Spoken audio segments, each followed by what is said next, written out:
সাজা খাটছেন ২৩ বছর ধরে, বয়স এখন ৭৬ বছর। এতটাই অসুস্থ যে ঠিকমতো কথা বলতে পারেন না।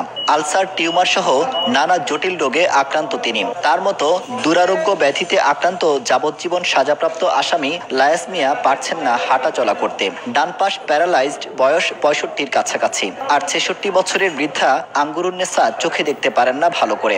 শেষ বয়সে এসে অসহায় এই মানুষগুলোর চাওয়া মরণ যেন হয় স্বজনদের স্পর্শে। আমার প্যারালাইসিস, আমি ওখানে বাইক গিয়ে আমার জীবন সামনের মরতে পারি। উঠতাম বইতাম পারি না, চৌকেও দেখি না। একটা ডায়াবেটিস হয়ে গেছে কি, আমার যদি আল্লাহ রাস্তায় মুক্তি খান দেন আমি বাঁচিলাম। কারা কর্তৃপক্ষ জানায় এরা এতটাই অচলক্ষম যে বাইরে গিয়ে অপরাধ করার সক্ষমতা নেই। মানবিক কারণে তারাও চান বন্দিরা মৃত্যুর সময় যেন পরিবারের পাশে থাকার সুযোগ পান। তারা হাঁটতে পারে না অপরের সাহায্য ছাড়া।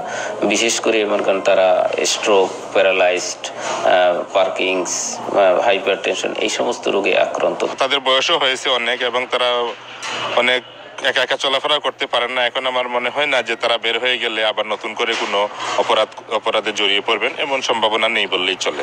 এমন ৭ জন বন্দির মুক্তির জন্য স্বরাষ্ট্র মন্ত্রণালয়ে আবেদন করেছেন জেলা ম্যাজিস্ট্রেট। তবে কদিন আগে ২ জন মারা গেছেন। বাকি ৫ জনের বিষয়ে এখনো আমরা কোনো নির্দেশনা পাইনি। এটা একটা সুযোগ আছে, যদি নির্দেশনা পাই তাহলে আমরা ছেড়ে দেওয়ার জন্য চিন্তা ভাবনা করছি। সিআরপিসির ৪০১ ধারা অনুযায়ী অচলক্ষম বন্দীদের মুক্তি দেওয়ার এখতিয়ার আছে রাষ্ট্রপতির। আব্দুল আহাদ, সময় সংবাদ, সিলেট।